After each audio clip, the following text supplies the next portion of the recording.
We have risen from the ashes to school the masses. Hello, everyone, and welcome to episode 392 of the Scholars of Wrestling Show. I am your new Scholars of Wrestling heavyweight champion of the world, the OG undisputed scholar, Scholar Tarek.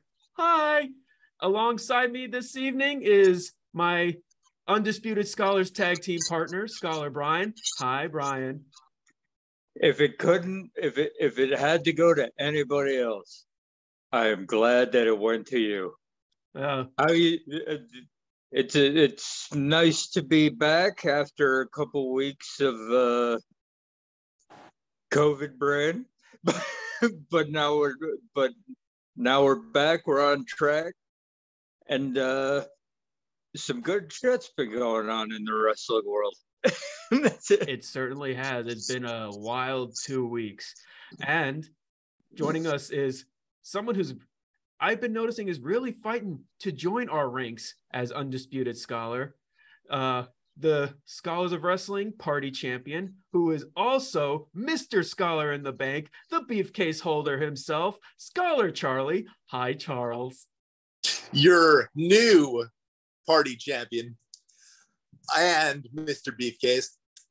I'm doing good, fighting off a cold. It wasn't COVID. It was just a cold that made its rounds to our social group. Mm-hmm. And that's it. Okay, good to know. I was expecting more of an intro in that one, but all right. Well, to everyone who is joining us, welcome this lovely evening of the Scholars of Wrestling Show. There is quite a lot to talk about, especially coming from us taking time off last week and all the crazy shit that's been happening this week. But let's go ahead and just dive right into it. Let's talk about AEW this week with AEW Dynamite, Quake by the Lake. I don't know where they keep coming up with these awkward titles, but the biggest things to come out of that show this week is the reveal of the Trios Titles Tournament brackets. There we go. I said it. Let's see. Fast. I'm not going to say it 5 times fast. No, I'm not doing that. Well, I'm just going to cut this little conversation off real quick because it's like, come on, we can go through the brackets all we want, but we all know who's winning this thing. It's still nice to at least acknowledge all the participants that are in this tournament, Scholar Brian. The Young Bucks and mystery partner. We all know who the mystery partner is. You're not fooling anyone. That's it. Okay, well, here's the question. But of the Death Triangle, Will Ospreay, Ozyopin, Andrade El Idolo, Dragon Lee Rush, Young Bucks, mystery partner. I wonder who that could be. And on the other side, House of Black, Dark Order, Trustbusters, and Best Friends. Okay, who do you see going into the finals other than Young Bucks, Best Friends? Who do you think they're going to be facing? House of Black. House of Black. Charlie, you agreeing with that? Yeah. Oh, House of Black versus the Young Bucks and I'm just very happy that it's not going to be like we're going to be waiting for like a pay-per-view for possibly the return of Kenny Omega. Yeah, like it's going right to next week, and that's very exciting. I also feel okay if there wasn't the injury to CM Punk situation, that this trios tournament would be very different. Really? Yeah, because then you'd have the Blackpool Combat Club involved, and then we'd have an entirely different true thing, because Moxley wouldn't be in the title picture at that point. So you could do Moxley, Danielson, and Yuta as the BCC in there, while you have Claudio with his ROH title. But with the brackets that they have now and the circumstances that they have now, this is really the best brackets they could have done. And the only thing that makes sense is if the House of Black comes up against the Young Bucks and oh, stop. I already said it. Mr. Might Cleaner, as well just keep saying it. and Mr. Cleaner on his comeback course. Mm-hmm. Because we all know where this is going. Okay, the Full Gear, you're getting the trios title match between the Elite and Undisputed, or whatever they're gonna call themselves now. So we all know where this is heading, but I'm excited to see how we get there. Yeah, as am I. And it's actually funny, you're talking about Blackpool Combat Club, also maybe even a few members of the Jericho Appreciation Society could also have been involved with this tournament as well. Maybe even being a semifinal. You never know. Yeah, it's like it's amazing how much one injury can just screech the. But no, hey, I'm not even saying screw it up, because I actually think this is better in the long run. I wasn't going to say screw it up. I said just screech the halt of just these participants being in this tournament. Hell, there is even like the possibility of CM Punk and FTR, something that we've discussed on the show before, of them possibly being in this tournament too. But also remember, okay, FTR went back with Wardlow. Mm-hmm. During I'm sure now. So now you've got a return of the Pinnacle, if you think about it. Yep. So calling it like, that. So yeah. All kinds of stuff. All kinds of stuff went down on AEW. But it's just one of those. Of course, CM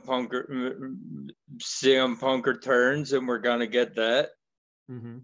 And we all know how that's ending. So it's very true. But before we actually get into more detail of CM Punk returning, let's talk about what happened beforehand with the interim AEW World Championship match between Jon Moxley, the champion, versus Lionheart Chris Jericho. And what a pretty insane match.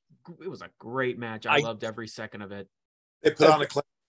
I heard a lot right when they went to the picture-in-picture, and he had put him in the Walls of Jericho. I started Twitter hopping, and I saw everybody bitching. I'm like, you know what's gonna happen? He's got to be in that hold the entire career. And they're going to be fighting it off. And of course, as soon as he comes back, he's still in the hold and he's giving middle fingers to the crowd and whatever. It's what I was hoping for. And there were no shenanigans until after the match, which is what I was hoping for. I thought I was hoping we get a clean one-on-one, and then you knew shenanigans were coming. It was just like, I didn't want it during the match. Do you think they could have put on that great of a match without all the fucking blood? I personally think so, but at this rate, it's now just more. It's typical. Like, you're now just expecting that from a Jon Moxley match. That's just now. But it's part of his character, like, just part of how it's part of what he's doing. Am I a fan of it? Not particularly. I've just come to accept. That's just that's just now part of his. But now that I've figured out that it's always hard way. Like, he's not blading himself. No. Well, I mean, on this one, he just has his ear ripped, his earring ripped out. So he's just, as long as it's legitimate and you're not blading yourself, I don't have a problem with it. if you're blading yourself, there's so many things that can go wrong. Yeah. While blading, as long as you're not legitimately blading, I'd go for it. Whatever. If it's legit, that makes it seem more real. So I'm like, okay, and that's the way that Moxley fights in AEW. He tries to make it as real as possible. So that's why there's blood in all his matches, because he's going as real as he possibly can. And he's telling his opponents to do the same. So it's like, to me, it's not about enjoyment of that kind of style. It's like he's treating it as a real fight. So I have to treat it as a real fight. That's it. I get that. It's just, it's been hard to really, like, in my younger years, I was able to be more accepting of that, but it's just how I picture it now. I know I've accepted that it's now just a part of his character, and just it's more of the mind frame when he goes into these matches, and just like Brian said, expecting a real fight.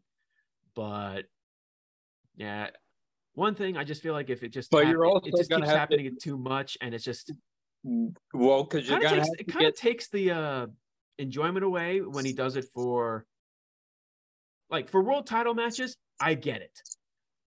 That's where you have bring out the real, truly showing you're fighting to in his case, keep the title. But when it just happens every so often, granted, his matches recently have been more world title matches, but maybe for the when it comes to the lower guys, with Jericho, I get it. With who did he face on Rampage for the title? Warner. I feel like okay. No, you know what? With Warner, if you recognize that guy from the Indies, you have to expect blood. I'm sorry. I guess. I know the deal with Warner and the Indies, and you're gonna have to expect it from your guy Claudio now too. Mm-hmm. I'm sorry. That's gonna be the way most of the time Blackpool Combat Club matches go. There's going to be blood involved. That's it. I'm not fully convinced on that one, but okay. Brian, the match ended. The brawling, typical JAS versus Blackpool Combat Club and Kingston Ortiz, blah blah blah blah. But the big angle that came out of it was, yes, the return of CM Punk to help Moxley clean house and possibly confirm Moxley versus Punk at All Out. And it hasn't been confirmed yet, but come on. if he's able to actually come out and actually start, doing things, setting up a match with Mox, it's most likely ending up going to be at All Out. Yeah, if he's able to at least come out to be like, okay, well, him coming out at Quake of the Lake was him stating that I'm back, and so they haven't announced it yet, but I say next week. I say next week too, and most likely it's just gonna be mainly just build up. Yeah, I don't see Punk. I don't see Punk entering the ring anytime soon. And then CM Punk wins it at All Out, and we can get back to status quo, business as normal. Because you're also getting Kenny Omega back. You have Bryan Danielson back.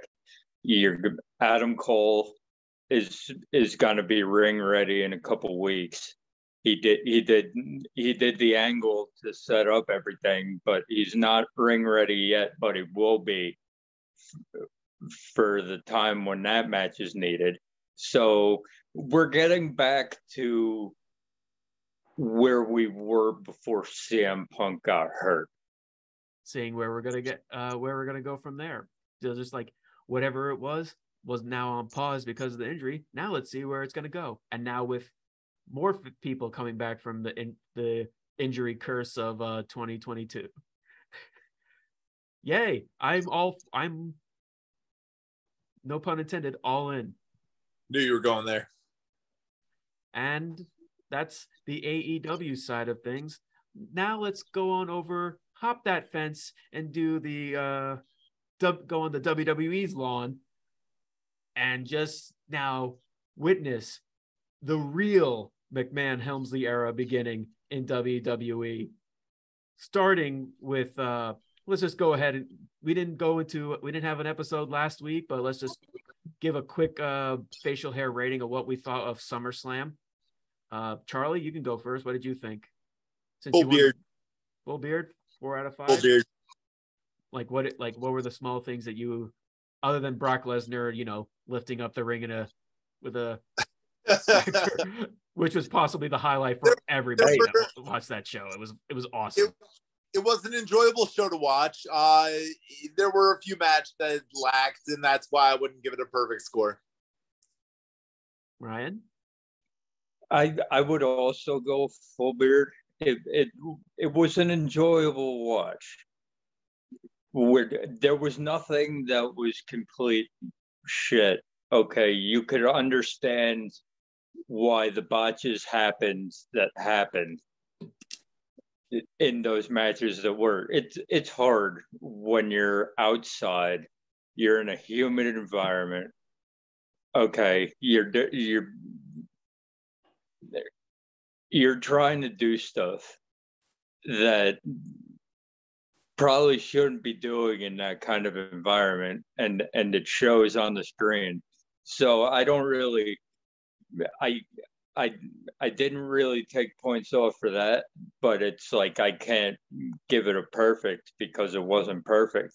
But as this regime has gone on, okay, the one thing I can say is that there hasn't been a show that I couldn't sit through.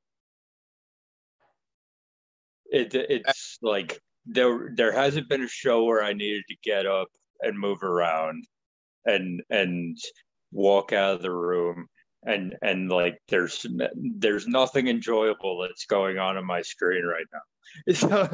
So there hasn't been one of those. So it's like SummerSlam was an enjoyable watch. It wasn't perfect, but there was nothing that was out and out bad. Yeah. So I feel confident in the full beard. All right.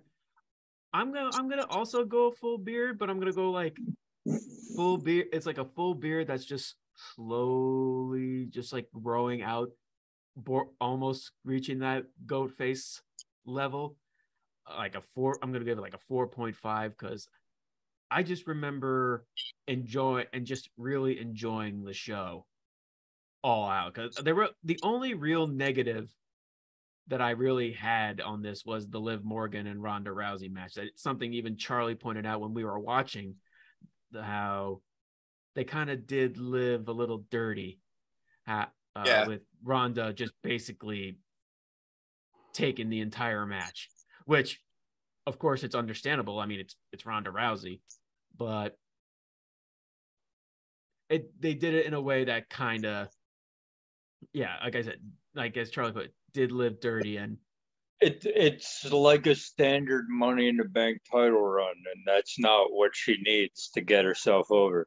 Absolutely not. And honestly, if they did it where she tapped out like at the same time as the 3, it would have been much more accepting. But now they had her tap before the 3 count. Now as some calling it, the fickle fans are now turning on her. Just you tapped out. Yeah, that's not legal. I'm saying it's just not the right thing to do.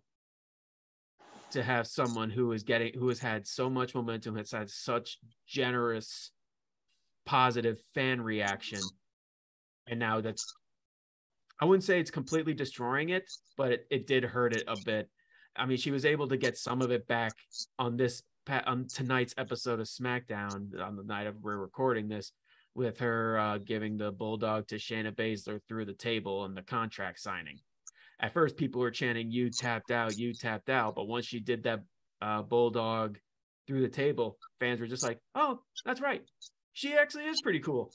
She actually is likable. She actually is someone that's actually, worth the cheer and not be like, well, you're a pathetic champion."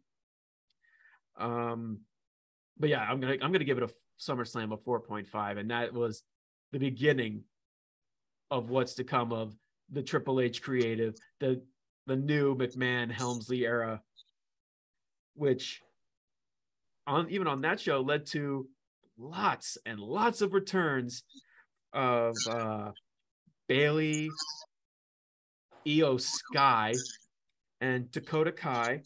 That happened at SummerSlam, and then that SmackDown, the return of Karrion Kross and Scarlett, and then the next week, which is now this week, the return of the very subtle return of Dexter Lumis. That was something that was storyline bound throughout the entire show, which I really enjoyed. And now this episode of SmackDown with the return of Hit Row, well, specifically Top Dollar, Adonis, and B-Fab, which is a good thing. I mean, addition to the tag team ranks. We need more additions to the tag division. Exactly. Yep. So, which return so far has been just amazing? Like, made you go, woo! Here's the deal. Okay. This is why I like everything that's gone on. Okay. Because look, the way Triple H ran NXT, everything made sense all the time. Okay. Whatever needed to be on TV was on TV. Okay. Whatever didn't need to be on TV wasn't on TV. So it's like this is what I've always wanted from WWE that I haven't gotten for, I'd say, the last 3 or 4 years now. Okay, all I need, we've had the good wrestling. The good wrestling never left. Okay, what I need is logical storylines that make sense logically, and I can actually follow week to week. And we're getting that. And since the Raw before SummerSlam, I've gotten that every show. Yep. Every single one. So it's like, hey, okay, if this is what we're getting from a Stephanie McMahon, Triple H run WWE, keep it up. Keep it up. Keep it rolling. I like what's going on right now. And even with Hit Row coming in tonight, okay, from what I understand, the returns aren't done. No. So it's like, until it happens, I will always say, okay, that's cool. Now do Bray Wyatt. How about you, Charlie? Has there been something these last couple of weeks that just made you go, oh, now this is definitely a step in the right direction? Funny story. Whenever I'm not around for a Raw or a SmackDown, I always get FOMO that I'm missing something big is going to happen. And last Friday night, my family was visiting from Pennsylvania, and I was missing SmackDown up till around 9:30. Around 9:30, I'm like, I have to get home. Something is about to happen. I just got to get there. And lo and behold, I got home right in time for the face-to-face with Roman Reigns and Drew McIntyre, where Karrion Kross came back. I'm like, fuck yeah. This needed to happen. Yeah, and they're doing it right. They're doing him right. Yeah, all they needed to do, okay, was show him the way that he was in NXT. Yeah. Okay, if they brought him up and showed him the way that he was in NXT, okay, none of this shit would have happened. Absolutely. At all. But they didn't, and it did happen. But as soon as he came out and started beating the crap out of Drew McIntyre, and he had Scarlett with him, and they bought out the sand, and I'm like, yep, all right. Even tonight, sending her out to confront all the Usos, they're doing it right. It really is a step in the right direction. And for me personally, one return specifically that actually made me very happy is the return of the legitimacy of the mid-card titles.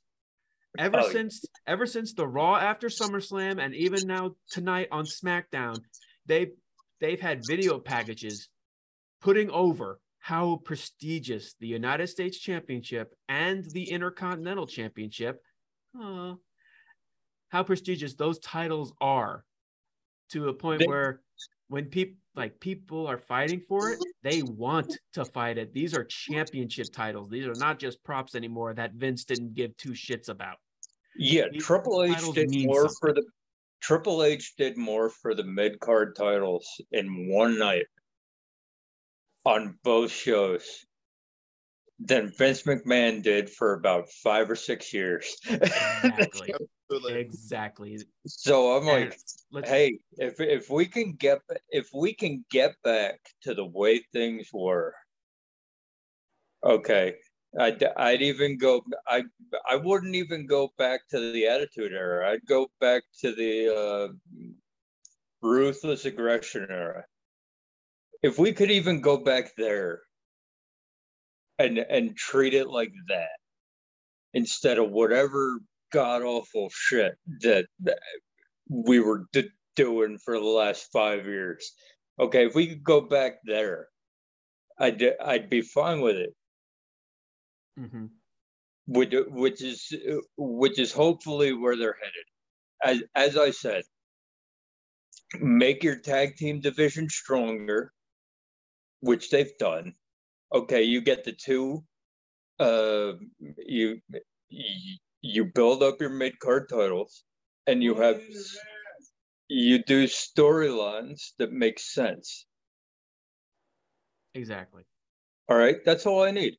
And that's what we're seeing getting. And one other thing is we're getting a lot more wrestling on WWE. Like Brian, you said the wrestling has always been good. I would agree to that on the premiere events, on the Peacock events. Now we're actually getting nice long wrestling matches on Raw and SmackDown. We held tonight Walter versus Shinsuke Nakamura. We got Ciampa being pretty much evolved from Mrs. Lackey to Tommaso Ciampa from the NXT era, who just now still is associated with the Miz because, that's how the main roster audience has seen Ciampa for a while now. So I guess we'll now end this episode with one Scholar's quick talk for you gentlemen. Now, 2 weeks into of the McMahon Helmsley era, I guess you can also add Nick Khan. We're kind of excluding him. He's partners with Stephanie. We have to acknowledge that. Yeah, let's face it. He's a behind the scenes dude. Oh yeah, he's the business end. Yes, of course. Yeah. But okay, with the McMahon Helmsley, with the 2 weeks of the new McMahon Helmsley era, the real McMahon Helmsley era, if you will, is this now enough for you guys to actually want to sit down and watch the show, or just watch the show just to talk about it on Scholars, like as work, like basically doing it as a chore? Oh, I've been ever since it was said that Triple H was taking over. Like, I watched that first Raw because I was like, the first Raw was, okay, let's see how this works. Let's see what we're doing here. and it's like, okay, I saw some promising things. So you move over to SmackDown. Okay, the same. I'll give them through SummerSlam, and then the Dakota Kai, Bailey, and Io Sky came around. I didn't really care about the name change. Kai, Now, it's I don't Kai, or Kai and Sky. I don't care about the name change as long as they let her be what she was. Mm-hmm. So and yeah, that's happened. Okay, and ever since then, it's just been off and running. So it's like, yeah, I'm already there. Charlie, I'm already at the point where it's like, okay, I want to see what's going to happen, because it's been 3 weeks of good stuff where I've had 5 years of bullshit. mm-hmm. Right. Charlie, what do you say? I've been thoroughly enjoying both shows, Raw and SmackDown, since the change. SmackDown, even more so. Tonight, I looked at my watch during the Shinsuke Nakamura and Gunther match, and I couldn't believe it was already like 9:55 when that match was on. That this SmackDown went by so fast, and all time was used accordingly. All right. And there you I feel they're on the right path. And I couldn't agree more with you two gentlemen. This is now this is me being the WWE fan that I was in the past. The wrestling fan that just was completely turned off by WWE last year is now gone. And that is something I'm really happy to say, because now I have WWE and AEW to enjoy and to review, critique, whatever. And as of right now, both programs, both companies have been doing great. But that's all we got. Now we want to pitch it over to you, our internet wrestling community, our Scholars of Wrestling fans, everyone in the world. Why not?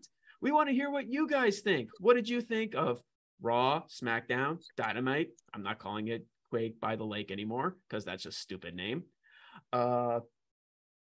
If you guys liked what you watched on YouTube, be sure to like and subscribe to our channel.